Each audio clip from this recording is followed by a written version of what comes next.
La satisfaction de Dieu doit être saisie par la foi.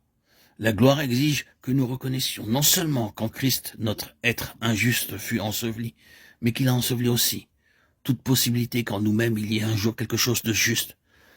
Vous êtes prêt à laisser enterrer votre pauvre moi, malheureux et misérable, mais vous n'êtes pas toujours prêt à saisir et à enterrer la capacité supposée de votre être à vouloir se justifier. Vous tournez encore autour de ce misérable cadavre, espérant qu'il produise une certaine vie. La seule chose à faire, c'est de le mettre là où Dieu l'a mis, de l'enterrer. Oh, misérable chrétien, demeure enterré, accepte le jugement de Dieu et finissons avec cela. En vous-même, vous ne serez cependant pas meilleur quand vous aurez fait cela. Vous serez encore cet être misérable.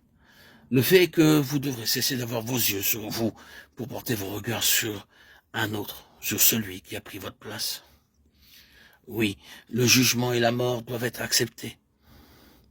Mais écoutez-vous ces voix néfastes qui suggèrent constamment que Dieu vous juge, vous, croyant, à cause de votre nature pécheresse?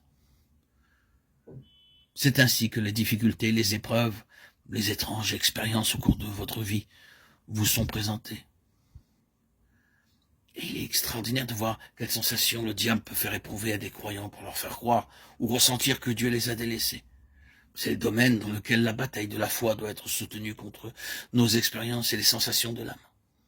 Vous pouvez avoir la preuve la plus merveilleuse un jour que le Seigneur est avec vous et qu'il vous utilise, déversant lui-même sa parole par vous. Et à ce moment-là, vous n'avez aucun doute à son sujet. Mais le jour suivant, ne pas ressentir que Dieu est dans votre univers. Laquelle de ces deux choses est une réalité? Est-ce que votre état conscient antérieur était seulement imaginaire, un peu d'hystérie, ou était-ce un fait? Est-ce que votre sensation du jour suivant était la réalité? Notez que ces sensations fluctuantes ne doivent pas être acceptées comme de vrais critères. Si Dieu jugeait votre nature pécheresse, Christ serait venu en vain. Nous n'expions pas pour nos péchés en tant que croyants. Si nous le faisons, l'expiation n'était donc pas complète sur le calvaire. L'œuvre n'était donc pas terminée. Quel que puisse être le besoin de formation, de discipline et de correction pour développer ce qui est de Dieu en nous et la mise de côté réelle de ce qui est de nous-mêmes, nous ne sommes cependant et quand même pas avec tout cela en train d'expier pour nos péchés ou notre nature pécheresse.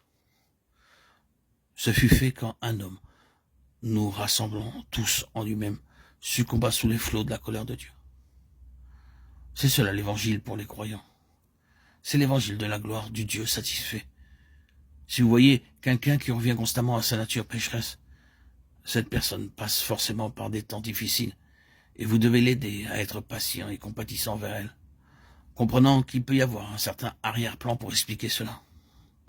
Cependant, si vous trouvez un croyant qui constamment, durant des mois ou des années, retourne à cela et remet en cause l'expiation, mettez juste l'accent sur ce qu'ils font. Ils ont ôté le calvaire. Ils ont annulé en eux-mêmes l'œuvre de la croix. Ils ont pris la place de l'agneau de Dieu en essayant d'expier pour leurs propres péchés. Est-ce que vous êtes capable d'agir ainsi? À Dieu ne plaise. Oh, combien de terribles problèmes sont liés au fait que l'accusateur des frères trouve un accès dans l'esprit des enfants de Dieu.